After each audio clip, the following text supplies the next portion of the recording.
Muchas gracias, presidenta. Buenos días a todos, a todas.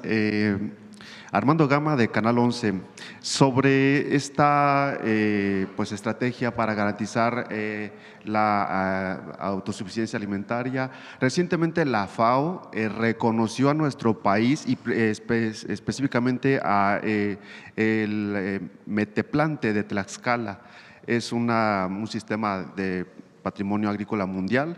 Preguntarles justamente cuál será la repercusión para nuestro país, porque ya tiene 3 distinciones en este sentido y bueno, que ayudan justamente a garantizar esta autonomía alimentaria. ¿Quieres contestar algo? El día de ayer presentamos el proyecto El maíz es la raíz, el programa, más que proyecto, el programa, que consiste en garantizar el maíz nativo, que es historia, identidad y además biodiversidad del planeta. Y al mismo tiempo es lo que somos, de ahí viene México. Es un programa indispensable para garantizar la alimentación de las y los campesinos, de los pequeños productores, y al mismo tiempo aumentar la productividad y garantizar el valor agregado. Es decir, es conservación de biodiversidad, es identidad nacional, es soberanía y al mismo tiempo bienestar. Hoy, con la Feria del Frijol, lo que presentamos es este trabajo que se ha estado haciendo con precios de garantía, principalmente para Zacatecas, aunque también para Durango y Nayarit, que son los principales productores de frijol. Como bien dijo María Luisa, hemos dejado de consumir frijol en nuestro país y el frijol es muy alimenticio. Entonces, el proyecto es el mismo o el programa es el mismo, garantizar la conservación de nuestra semilla o nuestras semillas y que los productores de frijol vivan bien, como a través de este esquema de frijol del bienestar. ¿En qué consiste? Para los pequeños productores, la adquisición del frijol se criba, se pone en bolsa y se distribuye de tal manera que no hay intermediarios. ¿En dónde? Principalmente en las tiendas de bienestar, aunque también en el mercado. Eso no quita lo que existe actualmente en el mercado. Sin embargo, hoy el kilo de frijol está 13, ¿no? 35 a 73. Pero ¿a cuánto se lo compran al productor? Al 13 pesos a veces, a 13 pesos. El año pasado estaba a 20 y nosotros en el precio de garantía lo estamos dando a 27. Fíjense, se compra a 13 pesos y se vende en las tiendas en 35, 40 pesos. Entonces, en realidad no se justifica. Entonces, a través de este programa que atiende a un número importante de productores, lo que queremos pues es garantizar un precio justo para las y los productores y un precio justo para el consumidor. Entonces, vayan a la Feria del Frijol y lo que representa la milpa en particular en todo el país, en Mesoamérica, pues es una forma de cultivo que no solamente alimenta bien a quien lo siembra, porque no solamente es el maíz, es el frijol, es la calabaza, es el chile, que es la forma tradicional de cultivo de los pueblos originarios, sino que también representa conservación de la biodiversidad. Entonces, por eso la promoción de la milpa es muy importante. Muchas gracias, presidenta. Preguntarle también su opinión respecto a esta resolución que ha dado ayer la Corte respecto a pues estos juicios por el impago de impuestos de Grupo Salinas. Por favor. A ver si pones el comunicado de la Corte, no la resolución, sino el comunicado. Fíjense, dice: la Suprema Corte de Justicia de la Nación resolvió diversos asuntos relacionados con empresas que impugnaron créditos fiscales determinados por la Autoridad Hacendaria Federal, derivados del impuesto sobre la renta correspondiente a los ejercicios fiscales 2008, 2009, 2010, 2012 y 2013, así como sobre la posibilidad de deducir pérdidas por la venta de acciones. Adelante. Fíjense, esto es muy importante, porque no es que la Corte de pronto decide sin haber antecedentes. estos juicios de amparo, dice, en todos los casos, las empresas inconformes acudieron primero ante la autoridad administrativa. Mucho de esto pasó incluso antes de que llegara el presidente López Obrador. Porque si se fijan, otra vez, regrésate arriba, son ejercicios fiscales del 2008, 2009, 2010, 2012 y 2013. ¿Cuándo llega el presidente López Obrador? 2018. Nosotros en el 2024. Entonces, estos son créditos fiscales de aquella época. Si ni siquiera son de cuando inicia la Cuarta Transformación, sino son muy antiguos. ¿Qué es lo que hace quien recibe estos o a quien se le hacen esos créditos fiscales por parte de la autoridad fiscal? En todos los casos, las empresas inconformes acudieron primero ante la autoridad administrativa mediante recurso de revocación que fueron resueltos en su contra. Primer paso. Segundo paso, interpusieron demandas ante el Tribunal Federal de Justicia Administrativa, el cual confirmó la legalidad de los créditos fiscales. Es decir, hubo un segundo paso al Tribunal Administrativo y dice, no, no tiene razón el particular, tiene razón la autoridad fiscal.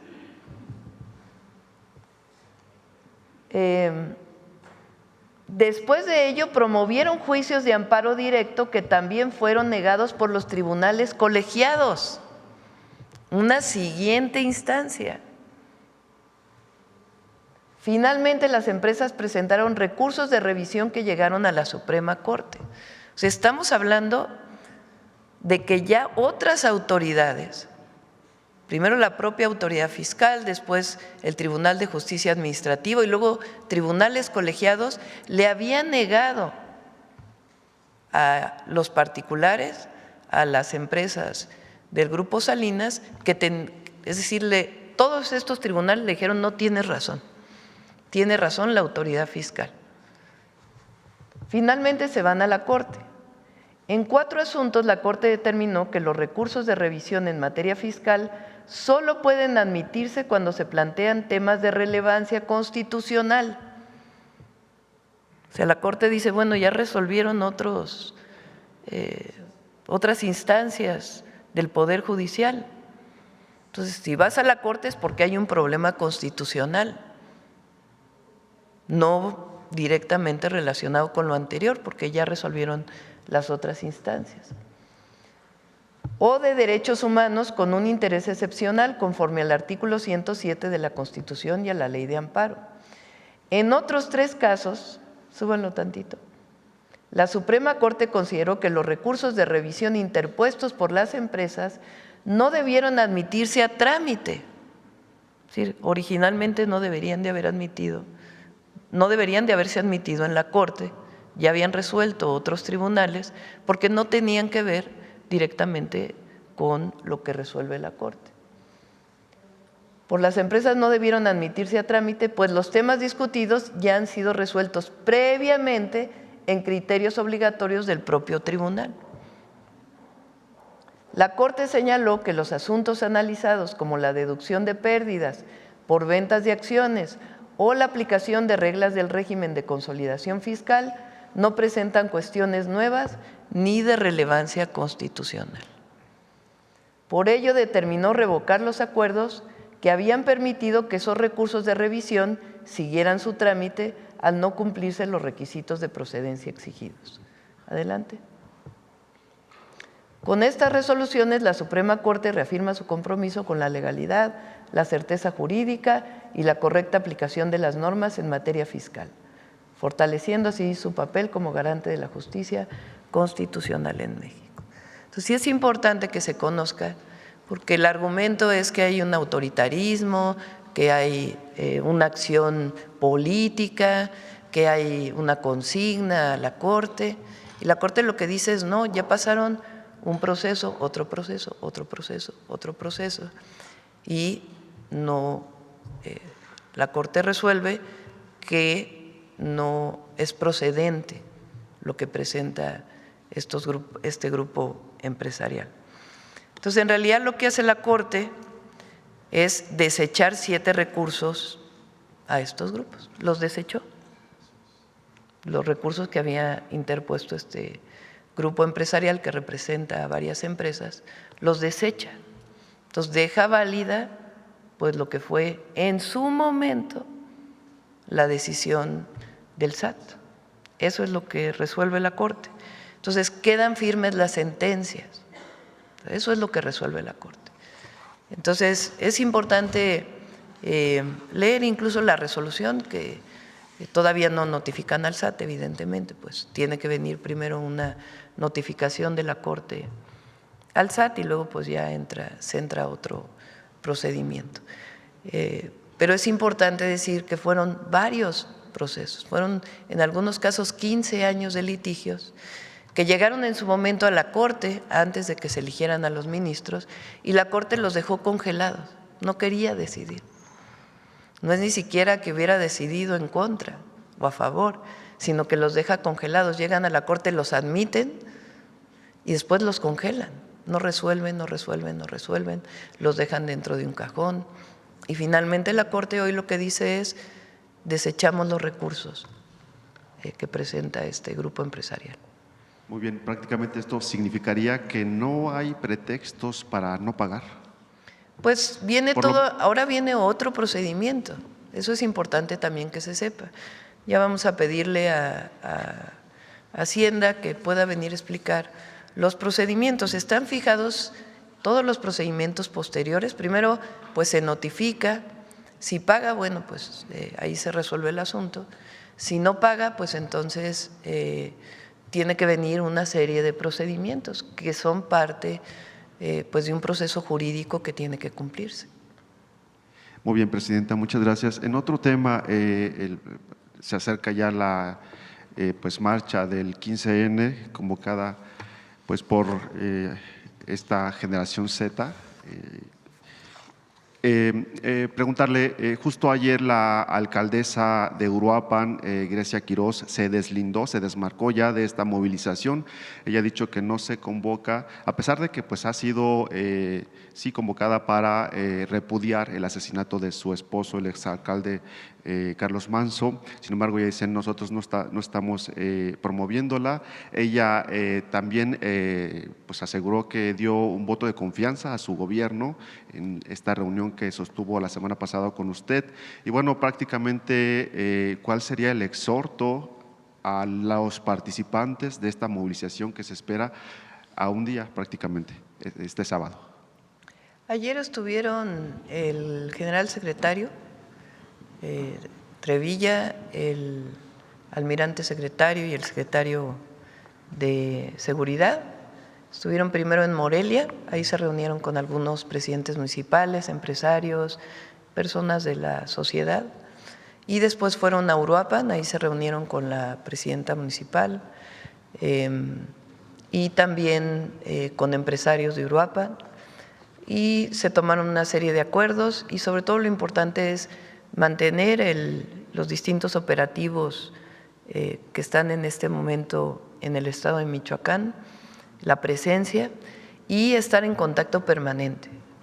Cada 15 días se va a estar en contacto, sea que ellos vengan o que vayan el propio secretario o los secretarios a Uruapan en particular, todo Michoacán, pero particularmente a Uruapan.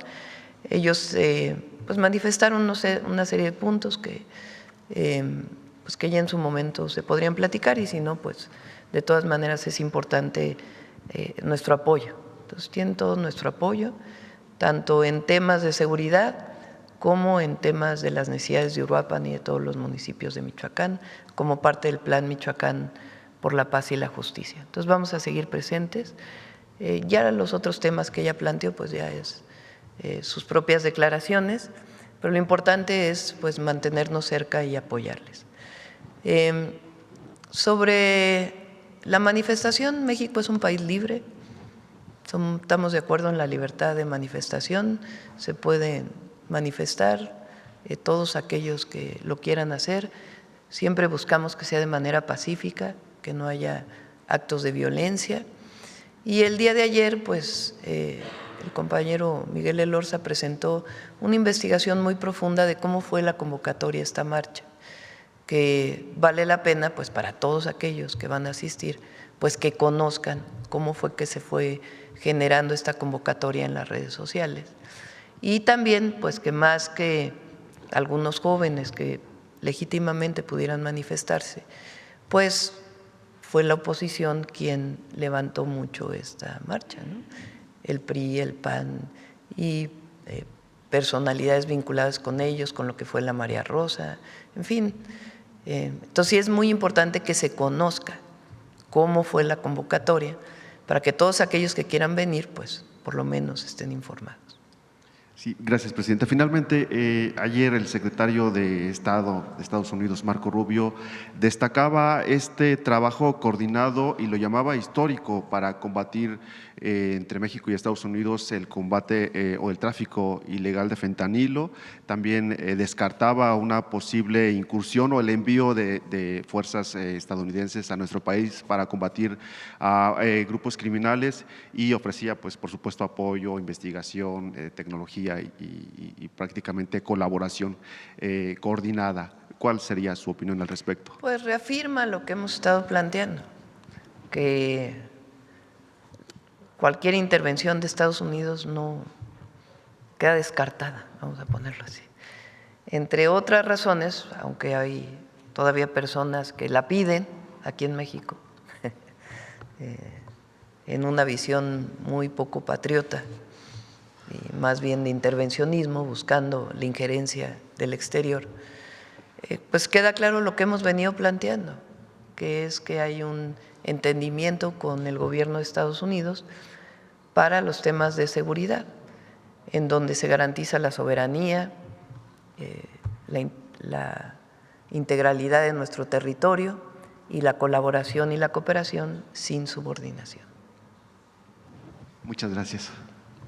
Vamos, a ver, ¿quién más? A ver, vamos con la compañera, no, acá.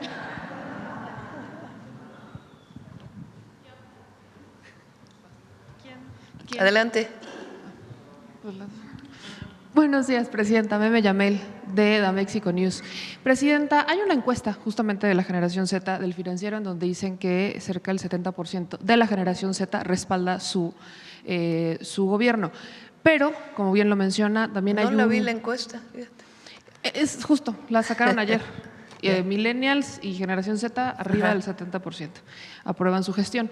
Platicando con algunos jóvenes que forman la generación Z pero no están de acuerdo con la marcha del 15, consideran que no ha sido suficiente o que no han sido lo suficientemente escuchados en cuanto a sus demandas centradas, por ejemplo, en la gentrificación, vivienda, pero hay proyectos relacionados con el tema. ¿Qué les podría decir a estos jóvenes que no se quieren manifestar el 15, pero que consideran que no han sido propiamente escuchados? Pues los vamos a escuchar. Tenemos, fíjense, para los jóvenes, la beca de preparatoria, que viene desde el presidente López Obrador, la beca de preparatoria, Jóvenes Construyendo el Futuro. Es una inversión histórica que no se había dado en ningún otro gobierno. Ahora, ¿qué estamos planteando nosotros? Primero, más educación, más espacios educativos. Faltan preparatorias en el país y faltan universidades. Entonces, el objetivo, ayer inauguramos una preparatoria que queda dentro de la secundaria. Muchas, por el crecimiento poblacional, que ahora nacen menos niños que hace 15 años, las familias tienen menos hijos e hijas, ha ido disminuyendo la población. Entonces, antes las secundarias tenían turno matutino y turno vespertino. Y ahora hay muchísimas secundarias que no tienen turno vespertino. Está la instalación. Entonces, ¿qué es lo que estamos haciendo en muchas secundarias? El turno vespertino, adecuar los salones para que pueda ser un bachillerato nacional, como ahora incorporamos a todas las preparatorias. Ayer en el Estado de México inauguramos uno. Entonces, los jóvenes que salieron de secundaria o los adolescentes que salieron de secundaria, en la misma escuela en la tarde van a estudiar la preparatoria. Ese es el primero. El segundo es ampliar las preparatorias existentes, los bachilleratos tecnológicos, todo el bachillerato nacional y construir nuevos. Y el cuarto es un bachillerato modular, que le llamamos, sobre todo en las zonas de pequeñas comunidades. Son bachilleratos modulares de 2, 3 salones que permiten atender a 40 estudiantes y que no tienen que salir de sus pueblos para poder estudiar el bachillerato. Y además estamos construyendo más universidades, con la Rosario Castellanos, la Benito Juárez. Entonces, que los jóvenes tengan acceso a la educación es muy importante, porque muchas veces al tener que trasladarse muchísimo para poder ir a la preparatoria, pues o sus familias no pueden soportarlo económicamente, o también pues no hay la cercanía con la familia y a veces deciden abandonar la escuela y acercarse a lo mejor hasta un grupo delictivo. Entonces, nosotros hemos puesto mucho énfasis en la educación y evidentemente estamos abiertos a mucho más de trabajo con ellos. Ahora viene un programa deportivo muy importante para jóvenes, México Imparable, y también actividades culturales. Entonces, todo es parte de la incorporación de los jóvenes, el reconocimiento. Nos debemos a las y a los jóvenes, no solamente son el futuro de México, como se dice, sino son el presente. Entonces, escucharlos, siempre escucharlos. Uno de los temas que plantean es la posibilidad de acelerar las 40 horas, porque justo mencionan, bueno, estamos en un régimen de 48, pero hay quienes trabajan 52 y ni siquiera son pagadas, entonces, ¿existe esa posibilidad de acelerar la transición a las 40? Estamos trabajando, espero que este mismo mes se pueda presentar la propuesta. Bien, todas las decisiones que se han tomado durante el periodo del presidente López Obrador y con nosotros, que tienen que ver con el mundo laboral, por ejemplo, la desaparición del outsourcing, el aumento de la participación de los empresarios en las pensiones, el aumento al salario mínimo, y todo el modelo ahora de conflicto, de atención a los conflictos laborales, fue acordado por consenso entre empresarios y trabajadores. Y nosotros creemos que eso es importante. Entonces, estamos buscando pues, que haya un acuerdo en el esquema de cómo se van a implementar las 40 horas y también ya viene muy pronto el aumento salarial o del salario mínimo para el 2026. Entonces, sí, nosotros estamos de acuerdo con la semana de 40 horas, pero sí queremos que sea parte de un trabajo consensado, como se ha hecho hasta ahora, y eso ha permitido pues, que no haya conflictos, sino al revés, pues que se pueda avanzar, sobre todo en los derechos de las y los trabajadores. Entonces, estamos en eso. En otro tema, Presidenta, lo acaba de mencionar con el asunto relacionado a la resolución de la Suprema Corte. No es una resolución de la nueva Corte, es en realidad el respetar las resoluciones de tribunales a lo largo de prácticamente 17 años. Pero sí fue un tema de la Corte pasada, el básicamente esconder y retrasar algo que era inevitable. Eso se podría considerar incluso como corrupción. ¿Existe o sabe de que se puede investigar a aquellos ministros que guardaban en el cajón esos expedientes para retrasar lo inevitable en una complicidad clara con el grupo Salinas? No es nuestro interés. Yo creo que el pueblo de México tomó una decisión muy clara y es que hubiera un nuevo sistema judicial, un nuevo poder judicial en nuestro país. Y eso es muy profundo. Esa decisión que toma el pueblo, porque la toma el pueblo, porque nosotros hicimos campaña en el 2024 llamando a que se cumpliera, entonces le llamábamos el Plan C, es decir, que hubiera mayoría en la Cámara de Diputados, hubiera mayoría calificada en la Cámara de Senadores y en los congresos estatales para que pudiera haber cambios constitucionales muy importantes para el país.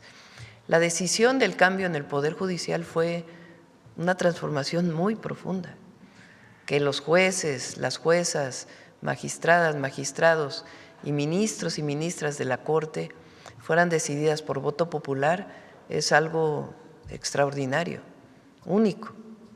Ahora, evidentemente, pues tiene que fortalecerse y consolidarse ese Poder Judicial. ¿Con qué objetivo? Estado de Derecho, que se cumpla con las leyes y que no se imparta la justicia para unos sí y para otros no. Que no haya privilegios, que no haya el que es amigo del ministro o de la ministra, que no haya quien dé dinero a un juez para que pueda resolver de una u otra forma, sino que sea un sistema honesto, limpio, transparente, que resuelva de acuerdo con lo que dice la Constitución y las leyes, y que haya justicia para el pobre y que haya igual justicia para el rico, pero que sean valorados igual en el marco de nuestras leyes y la Constitución. Eso es lo que no ocurría antes. Antes, pues era el influyentismo. Eres amigo, entonces te resuelvo. Tienes dinero, entonces te resuelvo más rápido. Y en el caso de las y los ministros, lo mismo. Entonces eres amigo, eres compadre, eres familiar, tienes influencias, entonces no se toca tu caso. Ah, pero si se trata de una resolución que tiene que ver con una persona humilde, ahí sí no importa. Ahí la resolución puede ser en su contra. Entonces aquí es que se imparta la justicia de acuerdo con nuestro sistema jurídico. Eso es lo que ocurrió. Entonces, desde nuestra perspectiva no tiene sentido empezar a sancionar si hubo una u otra conducta de los ministros anteriores. Lo importante es que este Poder Judicial se consolide, se valide, se legitime frente al pueblo y frente a todos los miembros de la sociedad. Y eso es lo que, desde mi perspectiva, ocurrió ahora. Es una resolución que tiene que ver con nuestro sistema de justicia. No es una resolución por consigna, no es que alguien le habló a los jueces a decirle, oye, fíjate que por favor resuelve de esta manera porque lo quiere la presidenta o lo quiere, no sé, cualquiera. No, tienen autonomía y resuelven. Pero además no es extraño que resuelvan de la manera que resolvieron, porque ya había pasado por distintas instancias algunas de antes del 2018 y después del 2018 al 2024, tribunales colegiados que dijeron no proceden los reclamos del Grupo Salinas. Entonces, sencillamente lo que dijeron es, queda tal cual lo estoy leyendo aquí porque hay que usar las palabras, quedan firmes las sentencias de los tribunales colegiados de circuito. Eso es lo que resolvió la Corte. ¿Qué es lo que representaría en programas o en proyectos lo que estas resoluciones han dejado firmes? Se habla cerca de 50,000 millones al cálculo que se está haciendo, faltará lo que el SAT determine, pero ¿qué es lo que representaría en obras? Porque ni siquiera es una deuda con la presidenta. Pues hay que ver cuánto es primero. Ese cálculo lo tiene en principio el SAT. Yo se los comenté aquí porque también es legal. El Código Fiscal establece una serie de beneficios para el que debe el impuesto, de acuerdo con las multas que vaya pagando. Si no paga, pues entonces van incrementando, y si no, pues hay una serie de beneficios que lo establece claramente el Código Fiscal. Entonces el SAT pues tiene que hacer el cálculo y lo tiene que mostrar. Entonces, por eso es todo dentro del marco de la ley. Aquí no hay ningún autoritarismo ni nada, sino sencillamente el cálculo de lo que se debe a lo que tiene beneficios, si es que paga. Si no paga, pues también hay procedimientos para garantizar que pague, porque es la ley. ¿Se descarta o no se descarta un posible concurso mercantil si es que no llegara a pagar? Es un procedimiento largo, no es un procedimiento de 3 días, de 4 días, de semanas. Es un procedimiento que lleva tiempo, si es que decide no pagar. Entonces, si decide no pagar, entonces viene un procedimiento largo, no es de un día, de 2, pero es justicia, así de sencillo. Ahora, para ponerles un ejemplo, los caminos artesanales tienen en el presupuesto de este año 3,000 millones de pesos. Si la deuda, por decir algo, es de 30,000 millones, por decir algo, pues son 10 veces el presupuesto de los caminos artesanales. Por poner un ejemplo, es hipotético, no tiene que ver. Si, ¿qué otro? Por ejemplo, lo que estamos planteando de todos los programas de bienestar para Michoacán son alrededor de 30,000 millones de pesos. O sea, son montos muy significativos y se fueron elevando. Eso también es importante, porque por ahí hay un video donde dice que era un monto hace tiempo. Mientras más se tardó en pagar, más multas hay. O sea, si hubiera pagado hace 15 años, era un monto. Si hubiera pagado hace 10 años, era otro monto. Si hubiera pagado el año pasado, pues era otro monto. Si hubiera pagado el año antepasado, pues era menos. Pero así es la ley. No es un asunto particular para una empresa. Mientras más te tardes en pagar, más multas hay. Entonces, es importante que se conozca eso. Y se van acumulando esas multas. Presidenta, un último tema y tiene que ver justamente con la corrupción. En los últimos días hemos visto a la titular del Sistema Nacional Anticorrupción haciendo pues denuncias respecto al propio sistema de cómo pues, no ha servido, y tenemos muchos ejemplos. Creo que uno de los más lamentables es el propio Javier Duarte, que está buscando su liberación anticipada y aunque no la consiguiera, la próxima semana saldría libre hasta el próximo año. Una sentencia de 10 años, muy lamentable por todo lo que se desvió y todos los recursos que quedaron, hasta delitos muy graves como las vacunas con agua para niños con cáncer. Presidenta, ¿se ha planteado algún modelo adicional a la Secretaría Anticorrupción y Buen Gobierno que pueda sustituir al Sistema Nacional Anticorrupción, que le dé dientes o que se pueda hacer algo para darle, ahora sí, cerrar el tema de la impunidad en este tema? Tienes razón, sí es algo que se tiene que revisar. Y de hecho no está funcionando a plenitud. Y fue un esquema que se planteó en el periodo de Peña Nieto, propuesto por distintas organizaciones de la llamada sociedad civil, en donde es un esquema bastante complejo de muchas instituciones que supuestamente iba a garantizar la sanción cuando hubiera corrupción. Antes diversas sanciones estaban en la Secretaría, que hoy le llamamos de Buen Gobierno y Anticorrupción, de la Función Pública.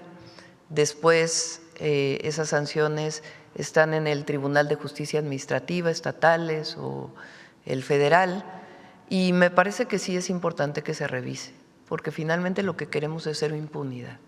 Todos los mexicanos y mexicanas queremos que frente a la corrupción haya cero impunidad. Entonces sí creo que es un buen momento para revisar todo lo que se llama el Sistema Nacional Anticorrupción. Muchas gracias, Presidenta. Vamos a ver, ¿quién más? A ver, Carlos.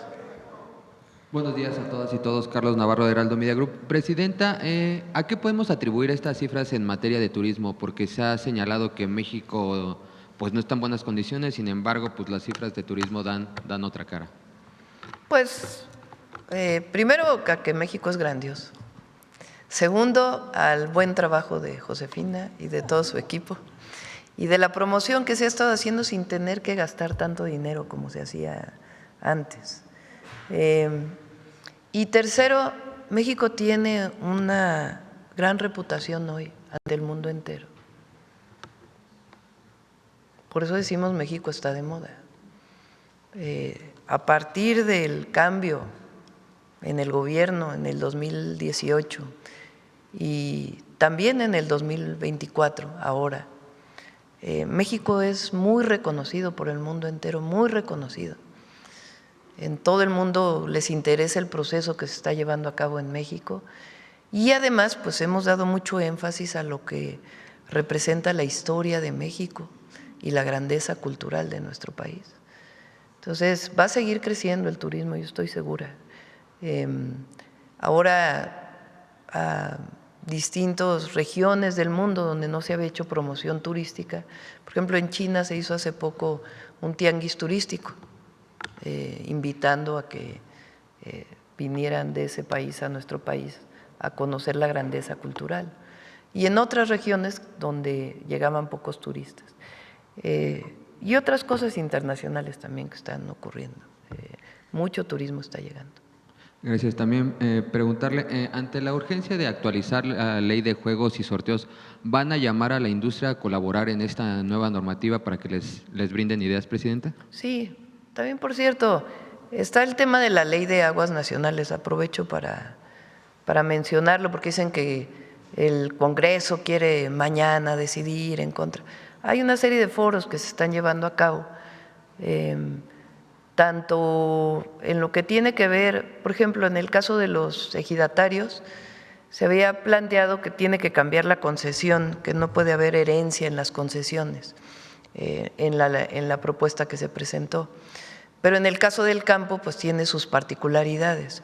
Entonces ahí hay que atender. Aquí Nancy planteó un tema que tenía que ver con, desde mi punto de vista, un error que llevó la ley, que tenía que ver con la descarga de las minas a los cuerpos de agua, que no quedó bien regulado.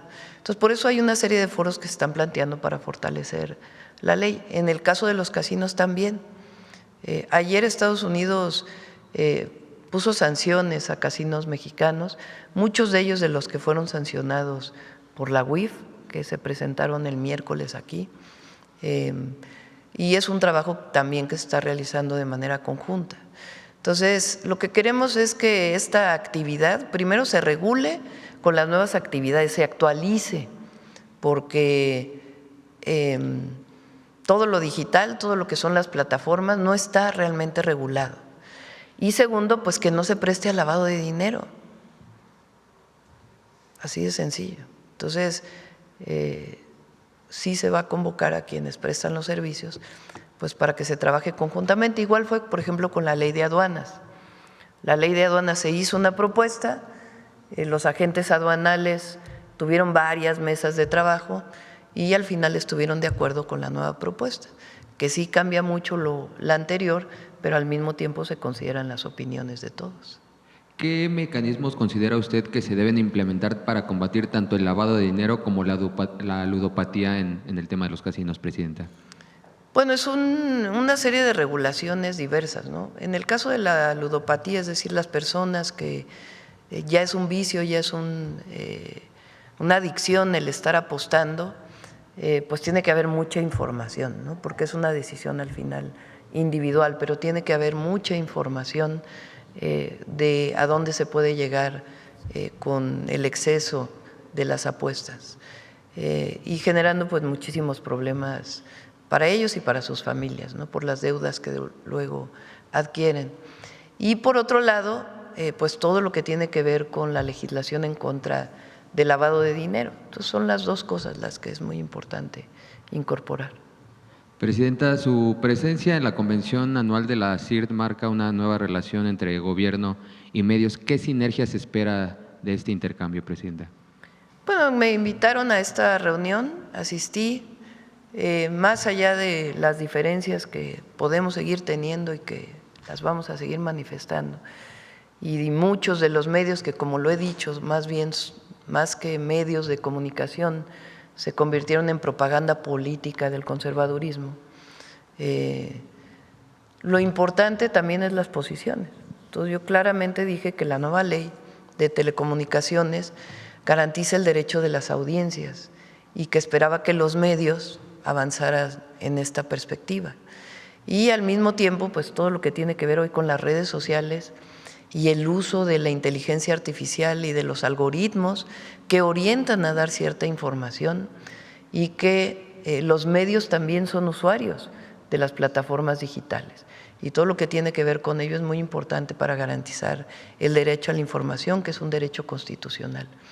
Y finalmente, los medios siempre se han quejado de que en las épocas electorales el espacio que se da a los partidos políticos para la propaganda pues muchas veces no se utiliza de la mejor forma. Entonces, un anuncio, un spot que se llama de un partido político se repite 10 veces el mismo día. Y eso pues lo único que hace es que la gente le apague al radio, ni le sirve a los propios partidos. Entonces los invité a que trabajaran con la comisión que está haciendo la reforma electoral para que pusieran sus puntos de vista. Y por último, preguntarle, el sábado estará en Palizada, Campeche, a 2 horas de Palenque, Chiapas. Acaba de pasar el cumpleaños del presidente, ¿tiene contemplado visitarlo? No, ya dijeron ahí los comentócratas, es que en realidad va, porque voy a Campeche y a Tabasco. Entonces, en realidad va para allá porque quiere reunirse con el presidente López Obrador. No vamos a ir a Palenque. Si fuéramos a Palenque, pues respetamos pues la decisión del presidente López Obrador de mantenerse fuera de la vida pública. Muchas gracias, buen día a todas y todos. Ya viene su libro, por cierto. Bueno, vamos, a ver. A ver, Nancy. Y luego, pero con la condición, reina, de que seas breve. Buenos días, presidenta. Nancy Flores, de la revista Contralínea. Buenos días a todas y a todos. Presidenta, pues justo sobre el tema de los casinos, aquí se ha explicado pues que esta investigación descubrió estos 13 casinos implicados en presunto lavado de dinero, también en fraude fiscal y otro tipo de defraudaciones. Preguntarle justamente cuántas denuncias se interpusieron, si solamente es a personas morales o también hay implicadas personas físicas con denuncia penal. También, si fuera posible, pues saber el estimado de cuánto dinero habrían blanqueado en este periodo que se ha analizado, y si la secretaria Rosa Isela Rodríguez pudiera dar también información acerca de cuántos permisos o concesiones se tienen para la instalación de casinos, cuántos están vigentes, cuántos casinos estarían con irregularidades en torno a sus permisos, e incluso si hay algunos de estos permisos que no estén en funcionamiento o que ya se hayan retirado precisamente porque nunca se utilizaron, y de qué época vienen. Eso sería muy importante porque se sabe pues que en el sexenio de Vicente Fox se entregaron muchísimos permisos, sobre todo en el último año con Santiago Krill en gobernación, y también en el sexenio de Peña Nieto. Entonces, a ver si… Se otorgaron permisos con Fox, con Calderón y con Peña. Es donde más permisos se presentaron. Le pedimos a Rosa Isela que nos haga una presentación de lo que dices, es muy interesante. El procedimiento que se presentó el miércoles es de estos 13 casinos entran al listado de congelamiento de cuentas. Es un procedimiento también, no es que se anuncie y ocurre a los 5 minutos, sino que se tiene que notificar a los bancos y los bancos tienen que proceder al congelamiento de las cuentas. En este momento se está en esa parte del procedimiento. Eso es lo primero. A partir de ahí ya se puede saber el monto, porque está en esas cuentas, entonces ya puede ser público y ya se puede informar aquí en la mañanera. Es interesante el modus operandi de cómo, porque en algunos casos puede ser lavado de dinero de delincuencia organizada, pero en otros casos puede ser sencillamente lavado de dinero de efectivo, que venga también de otras fuentes. Entonces se apostaba en el casino, en línea principalmente. La persona que apostaba o le robaron su identidad o la convencieron, muchas veces a través de supuestamente un regalo que le llega o por correo o de manera física de una tarjeta de regalo. Entonces dicen, te doy 300 pesos de regalo para que apuestes en este casino. La gente entra a la plataforma, apuesta los 300 pesos y le dicen, te ganaste 1,000 pesos. Pero en realidad se reporta que se ganó 25 millones de pesos. Y esos 25 millones de pesos se mandan al extranjero, a ciertas cuentas. Y después muchas veces esos 25 millones de pesos regresan al país como 50 millones de pesos. Es decir, algo se hizo en ese otro país, en donde hicieron algo probablemente similar, de tal manera que aumenta, es decir, tiene que haber una asociación delictuosa con alguien en ese otro país, y regresa a una empresa como 50 millones de pesos, de los 300 originales. ¿De dónde salen? De los 500 a los 50 millones, 100 millones de pesos, pues es justamente el llamado lavado de dinero ilegal de efectivo que se va blanqueando de esa manera. Entre otros modus operandi como ese. Y todo es electrónico, todo es de manera electrónica y va cambiando de cuentas para que no haya, pues supuestamente, seguimiento de ese recurso. Entonces tiene que haber pues el uso de dinero en efectivo, principalmente para ese procedimiento. Entonces eso es lo que se quiere regular y además, pues ahora que ya se termine o avance el proceso jurídico, ya se puede informar de cuántos eran los montos en un año, por ejemplo, de este tipo de transacciones que lavaban el dinero y también las denuncias penales, si son solamente a personas morales o también a personas físicas. Gracias, Presidenta. En otro tema, preguntarle si ya la UIF le informó acerca de estos probables 14,000 millones de pesos que están relacionados con la Fundación Jenkins, que se habrían pues también de alguna manera desviado a paraísos fiscales. Se habla de Barbados y Panamá, a donde se habría destinado este recurso, y saber si hay alguna información de la Unidad de Inteligencia Financiera o de la Fiscalía General de la República en torno a este caso, sobre todo porque este dinero pues iba a la beneficencia pública del Estado de Puebla para la gente más vulnerable.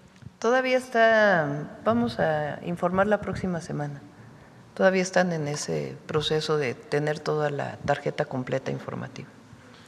Presidenta, también justamente el fin de semana pasado se dio a conocer la detención de Jorge Antonio Sánchez Ortega, este exagente del CISEN que se ha identificado como el probable segundo tirador en el magnicidio de Luis Donaldo Colosio.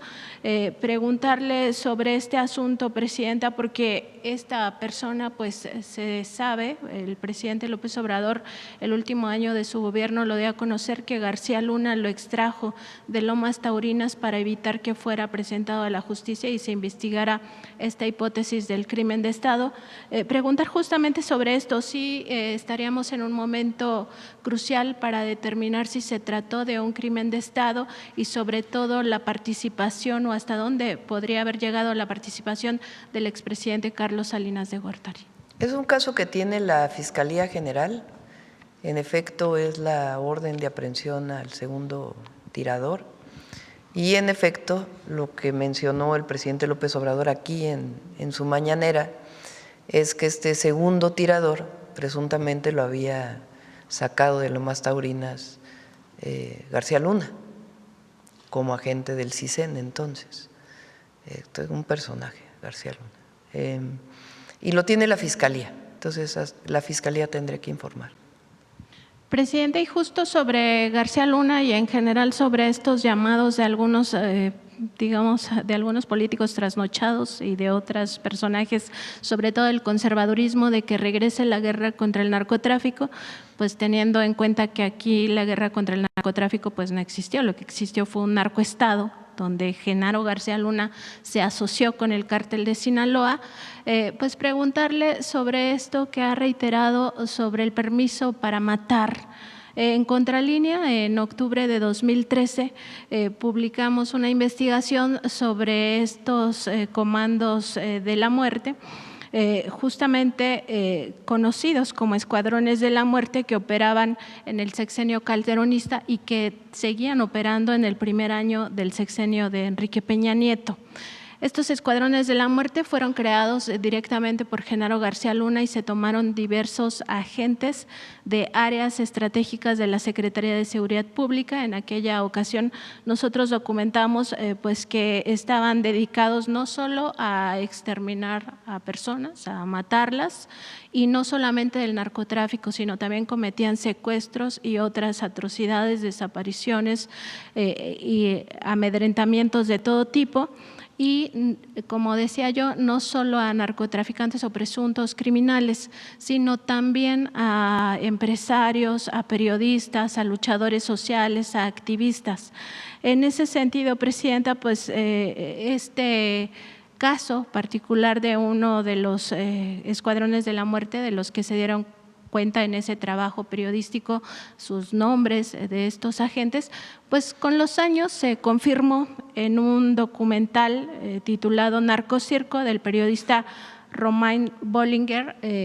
Pues ahí consiguió él un testimonio de uno de estos agentes y él dijo que en efecto estaban en este escuadrón de la muerte y que habían pues asesinado y desaparecido personas, y que se deshizo uno de esos escuadrones justamente después del reportaje de Contralínea. Entonces, preguntarle, Presidenta, pues no solo sobre esta hipocresía de la derecha, ¿no? Primero, de no entender que no hubo guerra contra el narco, sino un narcoestado en el sexenio calderonista, y lo segundo, pues también la importancia de que tengamos claro lo que significa el permiso para matar y el mátalos en caliente.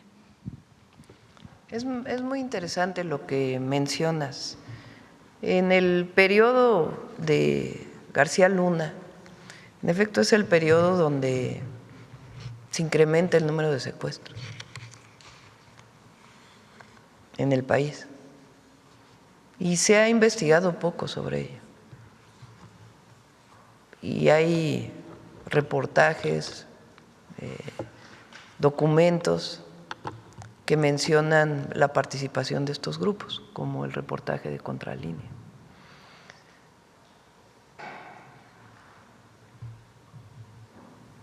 En la época de Calderón es de las peores épocas que ha vivido México, ese periodo. Y estuvo marcado desde su inicio. Él llega ilegítimamente al poder a través de un fraude electoral, igual que Salinas de Gortari, por cierto. Pero el periodo de Calderón se recrudece la violencia en México, con un discurso de que supuestamente hay una guerra contra el narco, con mucha corrupción. Pero además el resultado, como lo mencionamos, es el aumento en los homicidios dolosos.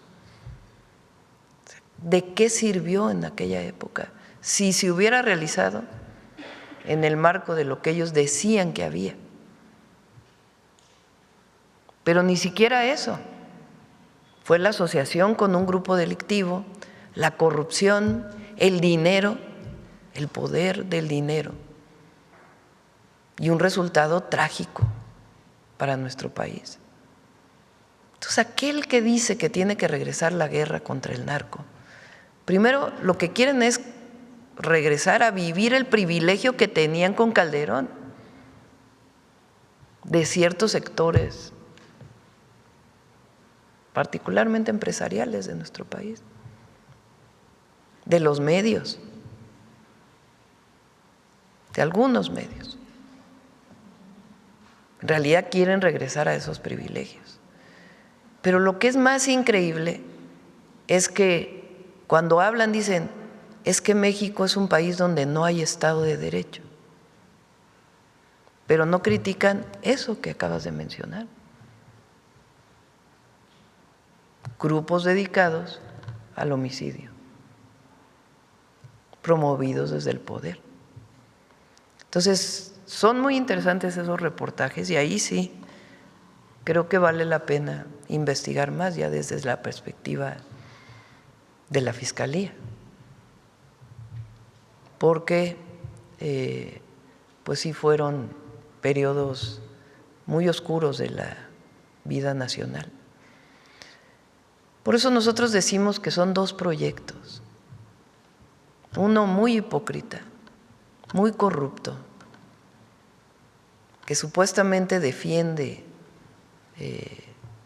la libertad, la democracia, y otro proyecto que defiende el bienestar del pueblo y que sí defiende las libertades y la democracia.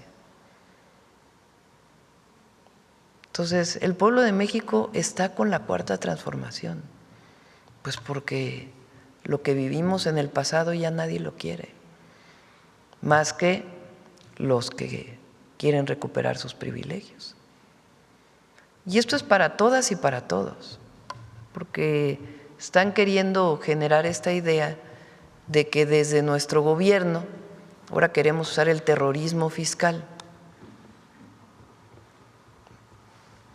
de que el SAT ejerce un esquema de que ahora fuera de la ley se está pidiendo que se pague. Primero, para garantizar que eso no sea, vamos a publicar claramente todos los criterios del SAT.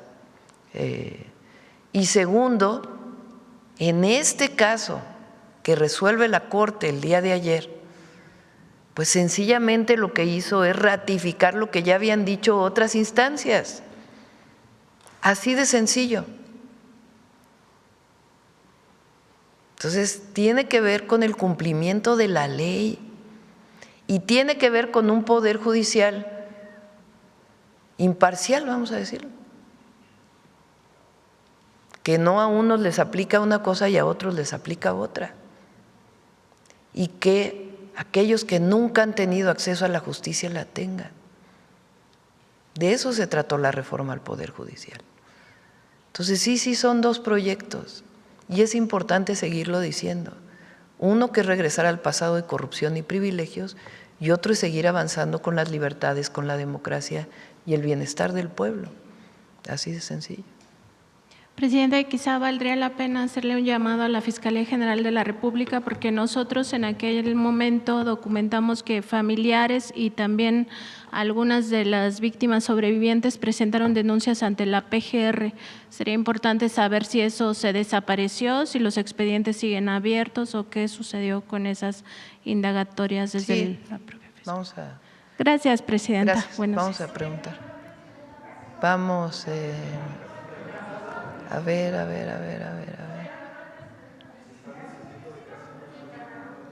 Vamos a ver. A ver, la compañera allá atrás que no pregunta. Sí, ya vamos contigo, Reina. Buenos días, Presidenta. Yanara Alcántar, del Laboratorio de Periodismo y Opinión Pública de Guanajuato. Presidenta, su gobierno ha impulsado diversas medidas para reducir el consumo de bebidas azucaradas. Y en PopLab publicamos una investigación en la que documentamos que las caravanas navideñas de Coca-Cola representan un costo significativo para los municipios, pues pueden o deben proveer servicios de limpieza, seguridad, tránsito, ambulancias, entre otros aspectos.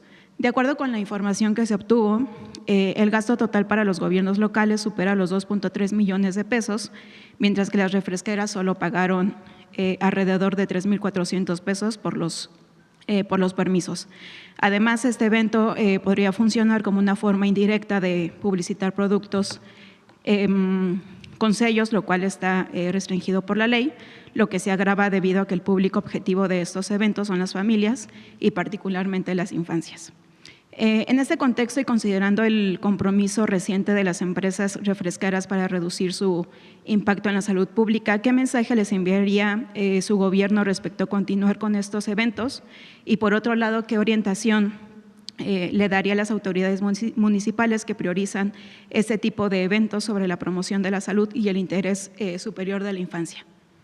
¿Cómo dices? ¿Caravanas? Sí, de las caravanas navideñas de Coca-Cola. Pues vamos a informarnos bien para ver qué, y con gusto lo comentamos aquí. Gracias. Y bueno, lo que sí es que ayer que fui a la secundaria, cada vez que voy a una escuela salen cartelitos, ¿no? Claudia, regresa los dulces a las escuelas. Es la mayor demanda. Claudia, por favor, regresa los dulces. Y ayer les dije, perdón, en esta ocasión tengo que ser mamá, tía o como lo quieran ver, pero el exceso del consumo de azúcar hace mucho daño, particularmente los azúcares. Ahora vamos a presentar pronto, recuerdan que se hizo una encuesta del programa Salud Casa por Casa, de las personas que tienen diabetes, hipertensión, es muy alto. Y después el número de niños y niñas que también se están analizando con el programa de Vive Feliz o Vive Saludable, Vive Feliz, también es muy alto. El principio de obesidad y diabetes también. Entonces, es una acción preventiva. Entonces, nadie prohíbe que se consuma una bebida azucarada, sino sencillamente pues, informar de lo que significa el abuso de este tipo de alimento, o si es que se puede considerar alimento. Sí, de ese mismo tema, Presidenta, por otro lado, recientemente la Agencia Mexicana de Cooperación Internacional para el Desarrollo y la Secretaría de Turismo anunciaron en sus redes sociales acuerdos de colaboración con embotelladoras de Coca-Cola para participar en programas impulsados por la compañía. ¿Considera que ese tipo de alianzas son necesarias tomando en cuenta que podrían percibirse como una forma de promoción comercial o incluso representar un posible conflicto con las políticas de salud pública de su gobierno? Pues tendría que revisarse bajo qué condiciones. Gracias. Y en otro tema, Presidenta, sobre el acueducto de Solís León, se han presentado protestas de usuarios de módulos de riego del Distrito 11 al que surte la presa Solís en Acámbaro, en Guanajuato. Ciudadanos y productores han criticado el hecho de que muchas comunidades tienen carencias históricas de financiamiento público para atender sus rezagos, incluyendo el suministro de agua, y ahora se plantea llevar el líquido, pues el agua a otras ciudades del estado que han sido pues más favorecidas. Se quejan también de que los acuerdos firmados hasta ahora para disponer del agua de la presa y para realizar la tecnificación de riego no han bajado de las dirigencias de los módulos de riego, muchos de los cuales se encuentran en manos de caciques, ¿no?, que tienen décadas en los puestos directivos. Y justo hace un par de semanas en Acámbaro se destituyó una dirigencia con 32 años al frente del módulo local de riego. Presidenta, Conagua ya inició una campaña de información a los productores y a los habitantes de los municipios aledaños a la presa, y quisiéramos conocer su mensaje a la población de la zona y si es posible pensar que además de la obra se pudiese apoyar el desarrollo de una región al sur de Guanajuato que ha padecido una desigualdad histórica en cuanto a inversión pública, fomento de la inversión privada y dotación de servicios. Hace 2 días Efraín me platicó de que había algunas personas que se oponían a este acueducto y platicamos. La idea es seguir haciendo asambleas informativas en toda la región. Hay una parte que viene de Jalisco en donde dicen que se le va a quitar agua a Jalisco, cosa que no es cierto. O sea, que se va a derivar agua de Jalisco a Guanajuato, y no, eso no tiene sustento técnico. En realidad no se va a quitar esa agua de Jalisco o ese volumen de agua de Jalisco. Entonces, hay asambleas y se va a seguir informando.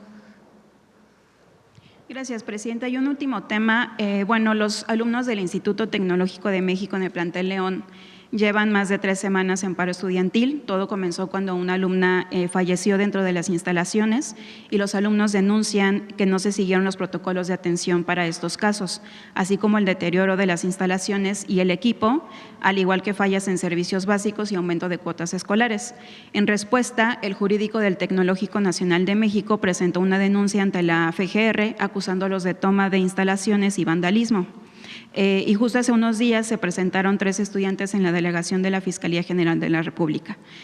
¿Cuál es su postura ante lo que, pues a todas luces, es una criminalización de un movimiento de reivindicación estudiantil por parte de las autoridades del Tecnológico Nacional de México? ¿Qué atención se puede brindar ante sus demandas y qué mensaje enviaría su gobierno a los jóvenes que se manifiestan de manera pacífica para exigir mejores condiciones de estudio, sobre todo haciendo memoria de que usted fue dirigente de un movimiento estudiantil que en su momento también se intentó criminalizar? Pues vamos a averiguar exactamente qué es. Ramón Jiménez, el director del TECNM, es un hombre muy sensible, la verdad. Entonces vamos a pedirle a Mario, secretario de Educación, que pueda atender el conflicto. Muchas gracias. Bueno, a ver, Reina, ándale pues. Nada más breve. Nos vamos hoy a Le dije Campeche. que estaba en lugar estratégico, Presidenta. Sí, porque a fuercitas le iba a dar la palabra Contralínea como cada semana. Nada más que ahora es jueves. Es viernes. Ya ¿No casi- viniste tú como 2 semanas? Sí, no vine como 10 días, no vine. Sí. Andaba en Sonora viendo justamente un tema que le voy a preguntar de las presas. Pero sí te voy a pedir una cosa, que hay que tener respeto entre todos. Sí, yo Que también. no, aquí no hay favoritismo de Sí nadie, hay. aquí hay… Sí, hay, presidenta. Reina, ¿cuántas veces te hemos dado la palabra? Uy, pues ahorita ya llevo como 4 o 6. Entonces, vamos a hacer En una el cosa. año, pero bueno. Aquí entre todos, porque también te Sí. corresponde a ti. Hay que respetarnos entre todos. Exactamente. Entonces, no También es un con- asunto aquí de que si le dimos la palabra a una persona o a otra. Entonces, sí te pido respeto para todos los compañeros Sí. de todos los medios. Sí, yo también quisiera pedirle con todo respeto que no haya favoritismos, presidenta, porque hay personas, no solo es Contralínea que le da la palabra cada semana, también a SDP y también a otras personas, a otros que yo les llamo de una forma que no la voy a repetir aquí, pero son afines al sistema en turno. Hoy están afines a su sistema y Fíjate, otras le doy veces- la palabra ¿Eh? a los SDP. medios, digamos, tradicionales, vamos a ponerlo así, escritos. Quien pregunta de radio también le doy la palabra. Quien por pregunta de afines- televisión también se le da la palabra. Hay una televisora que no quiere Sí, venir, pero por ¿verdad? afines no ¿Se me refiero entiende? nada más a los youtubers. Y también le damos la palabra a medios alternativos Claro. y le damos la palabra a compañeros que tienen sus canales de YouTube o de otras redes sociales. Es un espacio Pero abierto a todas las opiniones y preguntas. Entonces, Pero no es equitativo. no. Y por afines no me refiero nada más a los También, por youtubers ejemplo, y a los alternativos, me quien refiero tiene también a solo los una medios página de- tradicionales que también les da cada A ver, semana la palabra. Vamos Pero bueno, vamos a ver, apurarnos porque Te voy a hacer una pregunta, Reina. ¿Cómo se llama tu medio? yo no tengo un medio. Esa es otra. Que yo no tengo problema, presidenta, con que ya lo dije, los paleros, No, o los no, afines no. tengan que, yo sé que tienen que comer Hay y que tienen que respetarnos, trabajar. Reina, entre todos. No tengo problema en que, y eso está mal, presidenta. Bueno, por no- eso, a ver, contéstame no la está en pregunta. el reglamento que te graben. ¿De qué medio, Yo a no qué tengo medio ningún medio perteneces? y nunca voy a tener un medio yo, presidenta, porque tener un medio implica mucha responsabilidad, implica Por eso, andarle aunque pidiendo no tengas medio, publicidad fíjate, a los… aunque no tengas a los medio gobiernos. o canal de YouTube, de todas maneras te damos la palabra. Sí tengo un canal de YouTube, sí tengo redes y sí tengo medios donde publico. Bueno, a ver, vamos a son tu pregunta. Libera Radio, que le puedo enumerar todos. Bueno, La Verdad vamos de a tu Juárez, pregunta. Raishali de Chihuahua, Libera Radio, Política y Rock and Roll. Qué bueno. Hasta tengo 2 de Estados Unidos que ni sé cómo se llaman, pero también ahí colaboro. Bueno, a ver, vamos a hacer tu pregunta. Entonces, ¿cómo se dice? Esa línea que usted pretende imponer, porque también ya lo dijo usted hace mucho, de que dónde publico. O sea, además, presidenta, lo que yo digo lo replica mucha gente, independientemente de que a mí ni me ven en mis redes. Pero No, lo la replican. mañanera te da el rating. Pues, pero yo no ni gano de mis redes, ni gano de ningún lado, porque ya tanto que han ustedes han acotado todo eso, ahora ya no, para agarrar hemos una beca. acotado?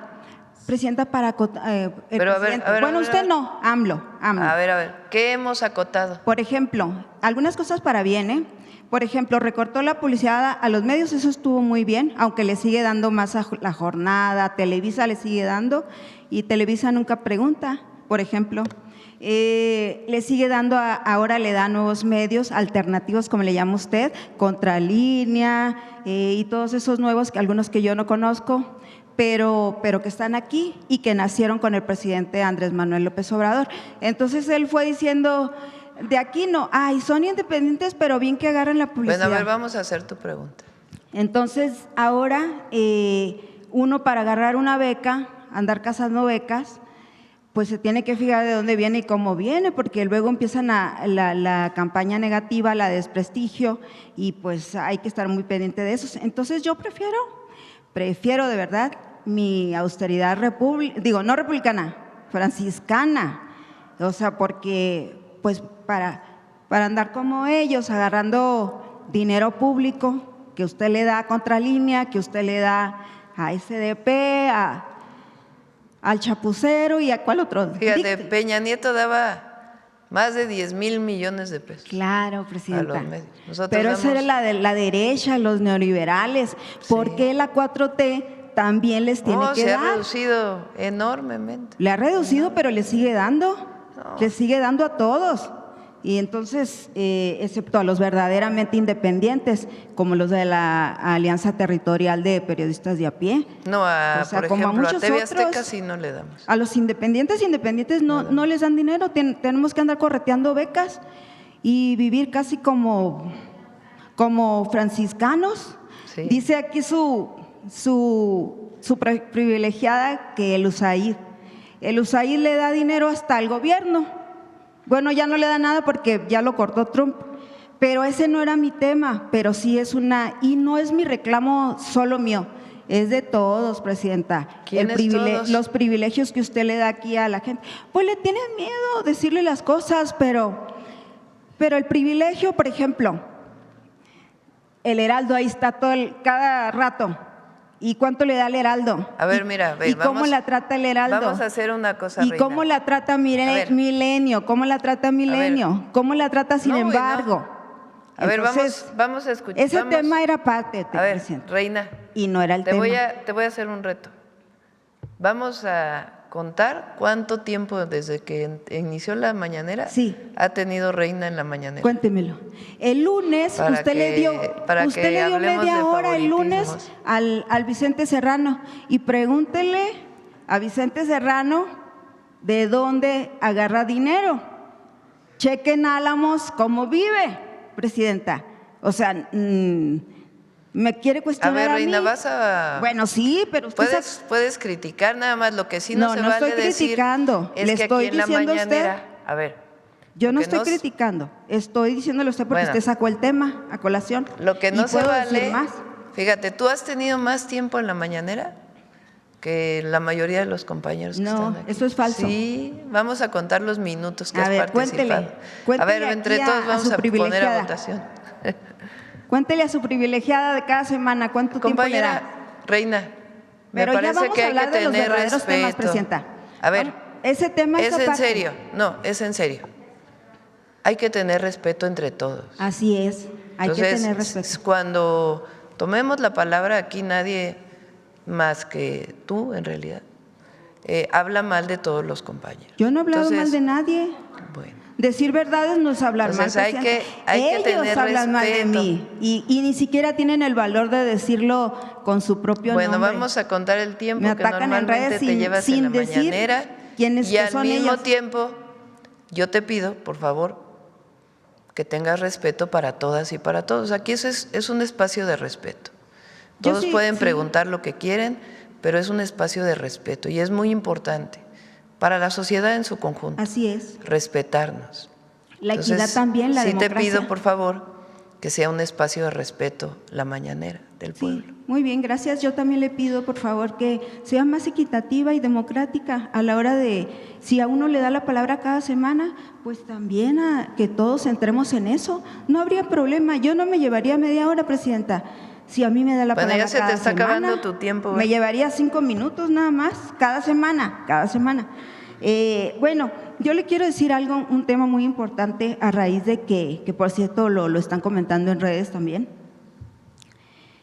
Usted sobre lo que dijo ayer de los bots. También hay bots contra periodistas que quizá los pague el gobierno. No sé quién los pagará, habría que investigar. Sobre el 32% que hablaba usted, hay 32 homicidios menos en México cada día, menciona usted, y lo ha reiterado muchas veces. Yo todavía no entiendo cómo está eso. Si hay 32 menos, ¿significa que se cometen 60 al día o cómo está? Bueno, pero presidenta, hay un análisis de investigación y con los mismos datos del Registro Nacional de Personas Desaparecidas, desaparecen en promedio durante su primer año de gobierno 40 personas al día. Y le hacen la sumatoria de los datos oficiales es de 14,765 desaparecidos en su primer año de gobierno. Sí, hay personas 32 personas que no están muriendo al día, pero están 40 personas desapareciendo al día, Presidenta. Y usted ha prometido que va a tratar el tema y no se ha tratado aquí. Entonces, la pregunta sería esa, Presidenta, ¿cómo no se está enfrentando? Hay quejas de las madres buscadoras, de las personas buscadoras, de que no se está enfrentando realmente este tema, este problema, que es una de las prioridades, usted lo mencionó como una prioridad en el país, y hasta el día de hoy no se ha visto, no lo ha visto ni la sociedad ni las madres buscadoras. De hecho, ahí andan, por ejemplo, hoy está ahí en riesgo también los defensores ambientales, que también están desapareciendo y los están asesinando también. Y ahí, pues, en ese punto le iba a comentar el caso de Carlos González García, un abogado defensor que dice una diputada, ¿cómo se llama la diputada? Local, que usted lo conoce bien. ¿Usted lo conoce bien, Presidenta, a esa persona? Carlos González García, ¿de dónde? Sí, es un abogado que está es defensor de derechos humanos. Y hay una diputada local, que de momento se me fue el nombre, que dice que él está alzando a las personas, ¿cómo se dice? Incitando a las personas a que se levanten en Milpa Alta por un problema que tienen ahí con el gobierno. Entonces dice que es un movimiento contra usted, ella dice, y eso no es el problema es que pone en riesgo a esta persona, porque de por sí ya ve la inseguridad como está en el país, y que un funcionario público venga y te acuse de que tú estás incitando al pueblo a X o Y cosa, a levantarse, pues es algo muy grave. Esta persona está en riesgo y no mide la diputada sus palabras, Presidenta. O sea, sería… esta persona en cualquier momento le pueden desaparecer, le pueden asesinar. Y bueno, contésteme por favor lo de ¿qué pasa con los desaparecidos en México, Presidenta? Hubo un cambio en la ley. Primero, la Secretaría de Gobernación tiene contacto con todos los colectivos de desaparecidos y desaparecidas. De hecho, ellos participaron en la selección de la nueva comisionada de la Comisión de Búsqueda. Y hay reuniones permanentes con Arturo y con la secretaria Rosicela. Arturo es el subsecretario de Derechos Humanos. Entonces hay reuniones permanentes y hay un contacto permanente. Cambió la ley y está por terminarse, digamos, todos los protocolos que tienen que ver con la alerta de búsqueda, que es algo que creo que es indispensable, que en el momento que se reporta a una persona que no se localiza, se alerten en todo el país los distintos espacios para que pueda encontrarse lo más pronto. Cuando se reporta una persona en la plataforma de búsqueda, lo que encontramos es que no necesariamente tenía carpeta de investigación o no tenía un registro en una fiscalía.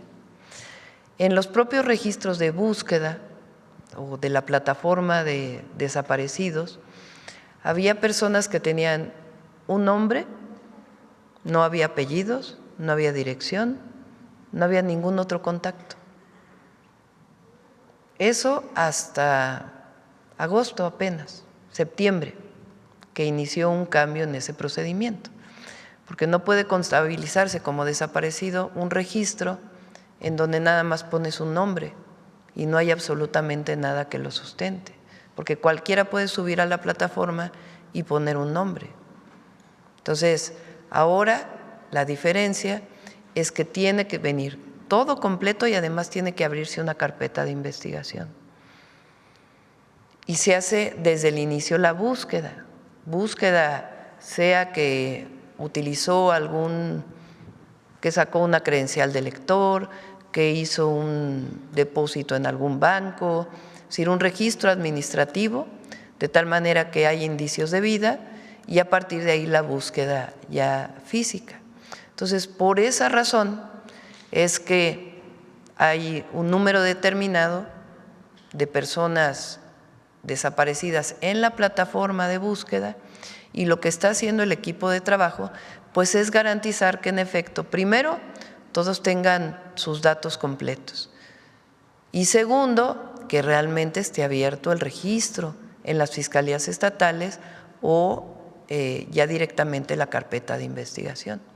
Entonces hay un número determinado, muchos de ellos incluso ya fueron encontrados, que no se bajaba de la plataforma de desaparecidos, otro número que no tiene datos y que difícilmente puede contabilizarse como una persona desaparecida porque no hay ninguna información, incluso no ponen teléfono para poder localizar a sus familiares. Entonces hasta ahora que ya se cambió la ley, pues ya se está haciendo el nuevo esquema. Ahora, lo que sí es importante es que hay registro de todas maneras. Y lo que de todas maneras, aunque no estés tú de acuerdo, Reina, entre octubre o septiembre del 2024 a octubre del 2025 hay una reducción de 37% en los homicidios dolosos en el país. No. Y en el tema de desaparición, lo que estamos es terminando pues de hacer esta revisión. ¿Y por es qué están indispensable. desapareciendo 40 personas al día, Presidenta? ¿Cuál Es es la que explicación? ese dato también tiene que ver con lo que estaba en la plataforma, que repito, no necesariamente es una persona que tiene todo, o un registro que tiene todos los datos. Entonces, si en un registro, en una plataforma solo dice, desapareció esta persona, ¿qué persona? Pues solo tiene el primer nombre, ni siquiera tiene apellidos, no tiene teléfono, no tiene ubicación, no tiene contacto. Pues entonces hay que decir, a ver, hay tantos registros, pero en realidad tantas personas completamente registradas con carpeta de investigación en donde se puede presumir que hay un delito de desaparición y al mismo tiempo inicia todo el proceso de localización. Entonces es por esa razón, durante mucho tiempo había muchísimos registros que no necesariamente tienen el sustento. Entonces, ¿cuál es el registro que tiene usted de cuántos desaparecen al día? Ya lo vamos a presentar. ¿Cuándo, Presidenta? Tiene que ver con este cambio en la manera en que se tienen que registrar, porque pues es indispensable. Si un familiar tiene una persona desaparecida, se acerca a un colectivo, por ejemplo, el colectivo, pues ahora sí tiene que ayudarle a poner todos los nombres y también abrir la carpeta de investigación. Pero ya en varias ocasiones que se le pregunta a usted aquí y usted dice ya lo vamos a presentar. Sí, ya lo vamos ¿Ya a tiene presentar. fecha? ¿Ya tiene una fecha? Sí, este mismo año lo vamos a presentar, pero tiene que ver con esto, con la modificación a la ley, Ajá. que se hizo la aprobación a la ley y ya ahora que cambió la ley, entonces ya se pueden contabilizar de una manera distinta. Nada más para reforzarlos. Y además importante, porque Ajá. se recibe a todos los colectivos y a todas y todos se les atiende. Nada más para reforzar los datos, según lo que dice allí, Jalisco 198% se incrementó la desaparición de personas. En Baja California Sur, que no han querido hablar así ya concretamente sobre lo que está pasando ahí, 140%, Sinaloa 132%, Chiapas, que ya ve que hay un grave problema también ahí de inseguridad. Esta idea que tú quieres plantear, de que en realidad no hay son los homicidios, datos pero que están desaparecidos, por eso, pero en te el estoy registro. explicando el tema de las dificultades que tiene el registro, hasta el cambio de la ley. Entonces no se acaba el año sin que lo presente ya y que se hable del tema más ampliamente, bueno, a más detalle. Y Presidenta, nada más para precisar el dato aquí, es la diputada de Morena, Judith Vanegas, y el problema es que la gente está en contra del proyecto de ordenamiento territorial, una propuesta que creo que viene desde su gobierno cuando usted era jefa de gobierno. Entonces, ¿por qué no se les ha podido resolver ahí la situación, Presidenta? Milpalta es una alcaldía de la Ciudad de México que es la alcaldía más rural. Ahí está Carlos, que conoce muy bien Milpalta.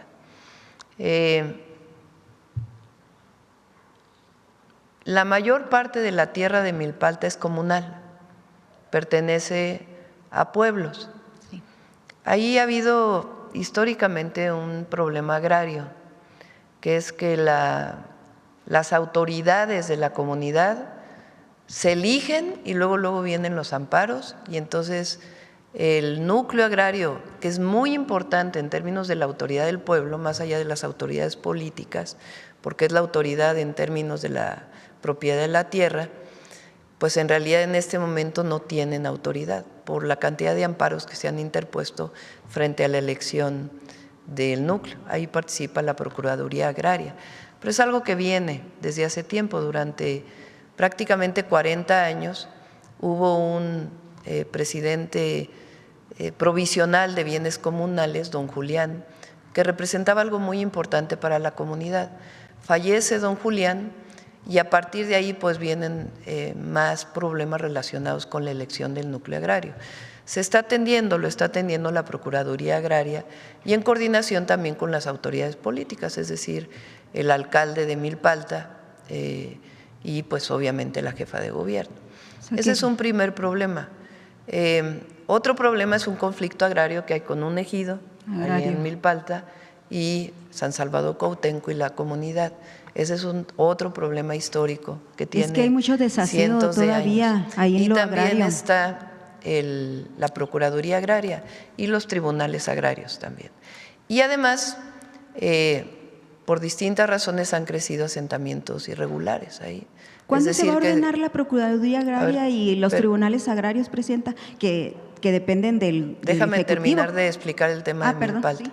Entonces, hay muchos asentamientos que han llegado ahí a Milpalta y que también piden pues la regularización. Pero no se puede dar una regularización, primero por temas ecológicos, ambientales, tan fácilmente, y segundo, pues por el problema de que no hay autoridad en el núcleo agrario. Entonces, es un problema no sencillo, tiene su complejidad, pero se está atendiendo por parte de todas las autoridades. Y se escucha a todos, independientemente de si son de Morena, si no son de Morena, si son parte del núcleo agrario o son parte de los asentamientos. Y tienen pues muchos usos y costumbres. Es la alcaldía donde más pueblos indígenas todavía existen. ¿Cómo va el ordenamiento? Entonces esa es la complejidad de Milpalta y se está atendiendo junto con la jefa de gobierno y a esta persona, este abogado que dices, pues vamos a buscarlo también para poderlo escuchar. Gracias. ¿Y cómo va el ordenamiento, Presidenta, de los tribunales agrarios que dependen de usted? La limpia, pues ahí para sí, que sean más lo han éticos. preguntado aquí varias veces y es un tema ahí pendiente. Que está pendiente. También de resolver. Presidenta, nada más para cerrar el tema de las presas. Sí, anduve allí en Sonora recorriendo el río Sonora, en Ures, en Lures, en Huepac, viendo más o menos la afectación que tendría de realizarse los 3 proyectos que usted tiene de las presas. Nada más le quiero hacer una pregunta, bueno, son varias, ¿no?, sobre ese tema, pero usted el día que presentó su informe aquí en el Zócalo del primer año, dijo que ya se habían iniciado varios proyectos hidráulicos y mencionó el de las 3 presas. Dijo que ya se había iniciado. Y luego ya se le pregunta aquí y después dice usted que no se ha iniciado nada. ¿Cuál es el verdadero estatus de estas 3 presas allá? Se iniciaron los procesos administrativos para los estudios que se tienen que hacer para la probable ubicación de las presas. Pero aquí también dije, y eso siempre lo vamos a manifestar, que si el pueblo dice que no, pues tiene que hacerse una consulta para poder definir si realmente se hacen las obras o no. Entonces, pues ha habido distintos temas en Sonora en particular, pues el último incidente trágico de esta tienda comercial donde fallecieron tantas personas y pues evidentemente en ese proceso fue en Hermosillo, además pues no puedes estar haciendo la consulta en ese momento. Entonces se ha ido posponiendo la consulta por diversas razones, pero tiene que hacerse la consulta para poder pues decidir si se hace finalmente el proyecto de las presas. La mayoría de la gente está pues de acuerdo con las encuestas, pero de todas maneras tiene que hacerse una consulta. Presidenta, para precisar, usted habla de una consulta pública que tiene que hacerse en Marnat, ¿o cuál? Sí, con agua, junto con el gobierno del estado. No, pero la consulta que está pidiendo los ciudadanos es una consulta pública que está obligada Semarnat a realizar. En el momento que esté el impacto ambiental. Manifestación de impacto ambiental. Están los estudios para ver ubicación de las presas, etcétera, etcétera. Entonces, y a partir de ahí, cuando ya venga el proyecto ejecutivo, entonces se solicita la manifestación de impacto ambiental por parte de Semarnat. Y ahí es donde entra Semarnat a hacer las consultas públicas. Entonces, en este momento todavía estamos en un periodo anterior. O sea, Entonces, para por que eso tiene para- que hacerse una consulta pública, pues a partir de los esquemas definidos como consulta Sí, pública. nada más para que le quede claro a la gente porque tienen esa confusión. O sea, entonces son dos consultas, una consulta pública, que es la oficial, y una consulta ciudadana, Presidenta, ¿también? No, a ver, la definición de cómo se hace la consulta se hace en función de pues, los criterios estatales o federales, de cómo se realiza. Y si ya estuviera el proyecto ejecutivo y entra Semarnat, Semarnat tiene un periodo para la aprobación de la manifestación de impacto ambiental de una consulta ciudadana, pero no es una consulta ciudadana de voto, sino una apertura de mesas de trabajo. En este momento se está definiendo cómo se haría la consulta en Hermosillo y en las localidades o los municipios. La pública, donde pueden participar de Sonora. incluso especialistas con sus ponencias para que den los pros y los contras. A ver, nada se va a imponer por la fuerza, nada. Desde nuestro punto de vista, las presas resuelven un problema muy importante de la ciudad de Hermosillo. Hermosillo tiene pues una necesidad muy fuerte de abastecimiento de agua potable que en este momento no lo resolverían suficiente solamente el arreglar las líneas de distribución de agua potable, que es lo que plantean algunos, que también se tiene que hacer, sino que se requiere una fuente de abastecimiento adicional. Entonces, por eso es la propuesta de las presas. Presidenta, pero, repito, nosotros no vamos a imponer nada por la fuerza. Por eso es la importancia de la consulta pública. Y en la consulta pública pues tiene que exponerse los temas a favor, los temas en contra. Y si la gente, la gran mayoría no está de acuerdo, pues no se hace el proyecto, pero tampoco hay muchas alternativas para el abastecimiento de agua potable. Justo eso, usted mencionó también, ya lo había mencionado, que no había muchas alternativas. ¿Qué otras alternativas vieron antes de las tres presas o a la par de las tres presas? Si quieren traemos a Conagua y al IMTA y a todos los que hicieron esta propuesta para que puedan informar con todo detalle técnico la problemática. ¿Cuándo de la podrían cuenca. hacer eso? Lo programamos para que pueda ser pronto. Presidenta, ¿se pensó en desasolvar la presa Abelardo L. Rodríguez? También es parte del proyecto. ¿Se pensó en desasolvar el Molinito?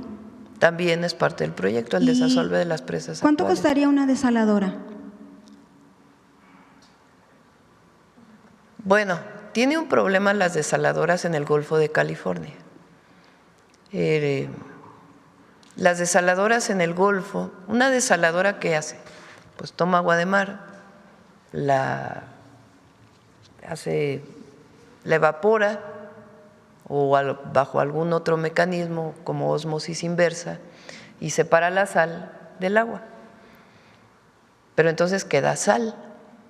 Entonces el problema es qué haces con esa sal.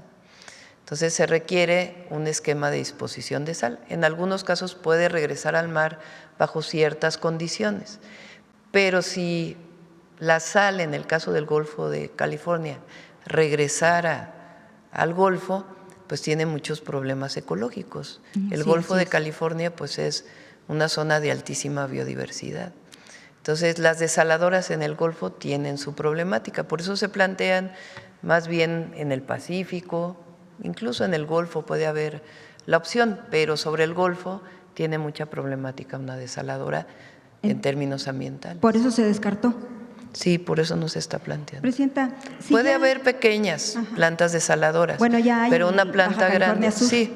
Hay pequeñas que no tienen impactos ambientales graves sobre la biodiversidad, pero una gran planta desaladora en el Golfo, pues tendría que hacerse un estudio mucho más profundo por el impacto que pudiera tener en la biodiversidad. Presidenta, si ya hay dos presas en el río Sonora, ¿por qué quiere construir otras tres? Se necesita. Están vacías, ¿eh? Están vacías las que Sí. están.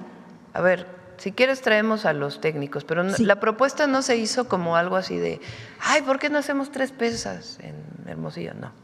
Tiene un estudio técnico que lo sustenta y el objetivo es que pueda haber agua potable para Hermosillo, ese es el objetivo. La gente del río Sonora y de Hermosillo incluso puede tener ese proyecto, ese estudio técnico, Presidenta, puede ser público. Lo Sí, pueden subir por supuesto. a sus páginas para que lo puedan ver, porque hasta ahorita Sí, ellos vamos no a pedirle a la encuentran. Conagua que lo haga. Ellos Sí. no encuentran mucha información. Y también, Presidenta, usted mencionaba en una de las veces que se le ha cuestionado que sobre las presas que había tintes políticos en esto o algo así, se estaba politizando. Sí, en muchas de las manifestaciones hay quien quiere, Sí. que tiene otro interés, Claro, que es un sí, interés se cuelgan. político. Siempre se cuelgan mucha gente, Presidenta. Sí, uy, Siempre. sí, mucha. Pero ¿sabe qué, Presidenta? Qué interesante lo que yo encontré en el río Sonora. Sí encontré algo del tinte político, sí, tiene usted razón.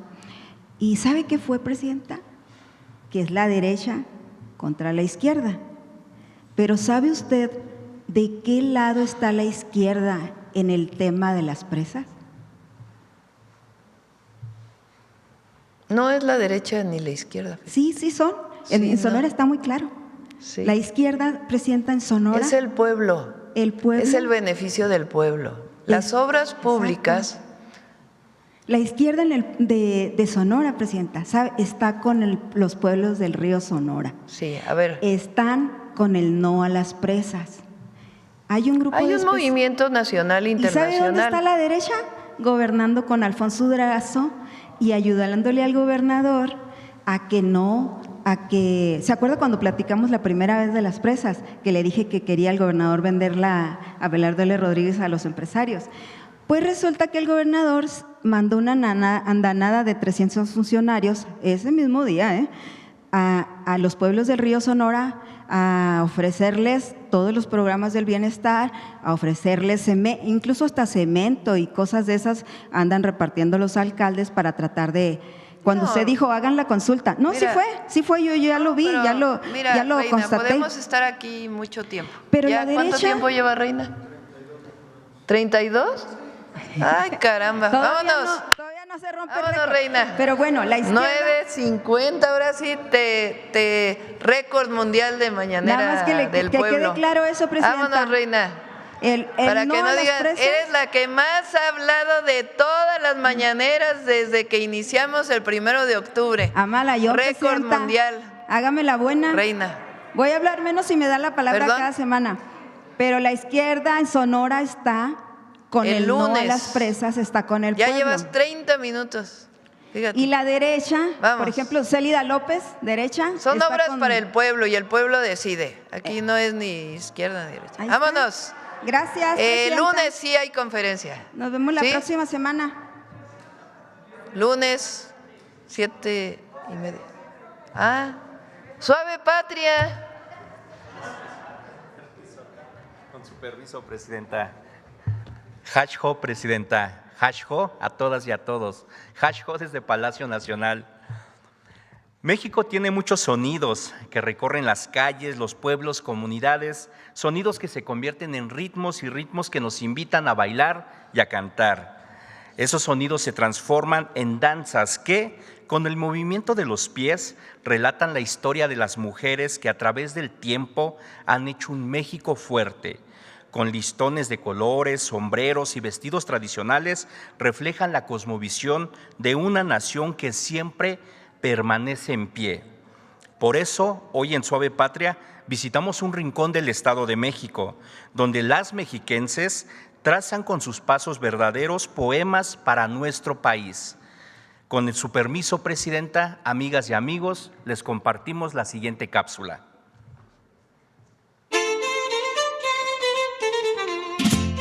Esta es una hermosa costumbre que se ha heredado de abuelas a hijas y nietas. En la Concepción, Pueblo, Estado de México, las mujeres danzan con trajes tradicionales al ritmo del violín y el tambor, mientras cantan en español y otomí. Aquí no distinguimos ni razas ni colores, aquí involucramos a tanto las niñas, personas mayores, tantos como a nosotros nos llame la atención a la danza. Por eso estamos involucradas, de varios tamaños, porque habemos muchas que nos llaman la atención y nos gusta. Y es patrimonio de nuestra cultura. La danza de las pastoras es una práctica cultural y comunitaria que reúne la herencia, la tradición y la identidad. El atuendo que se utiliza es un elemento que expresa el vínculo con sus raíces y costumbres ancestrales. Los colores más que nada son muy llamativos, igual pues podríamos decir que representa al arco iris. Y nuestra vestimenta igual es los pasos que nosotros hacemos en la danza. Es como un tejido de nuestra vestimenta, nuestro bordado. Con nuestra vestimenta nos damos a conocer que somos gente indígena, que hablamos del otomí. Los listones significa la lluvia. La corona significa el sol y la luna. Entonces nuestros bordados pues lo hacemos nosotras. Yo, mis abuelos, mi abuelita me decía, nunca lo pierdas, hija. Le digo, es que abuela, es que mi lengua se me traba. Mi vestimenta es mi fuerza, diría yo. ¿Por qué? Porque con esto me sostengo. Y me atrae una felicidad y a lo mejor en esos momentos me olvido de mis quehaceres, me olvido de todo.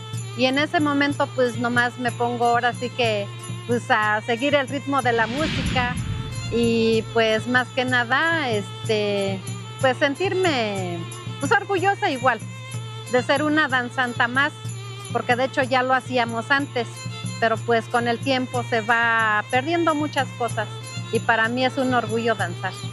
Esta danza es una forma de preservar la lengua y la cultura otomí, uniendo a mujeres que transmiten su conocimiento y amor por su tierra a través de esta tradición. Como vimos en el video, la música y la danza no solo nos acompañan, nos unen, nos fortalecen y nos recuerdan de dónde venimos, quiénes somos y hacia dónde vamos. Al compás del violín y el tambor, estas grandes mujeres siguen dando la misma fortaleza a nuestro país, la misma fuerza y el mismo amor profundo por México. Así en cada giro, no solo se mueven ellas, mueven a todo México. Hamodi, gato, ij, en la lengua otomí. Muchas gracias. Gracias. Gracias, presidenta.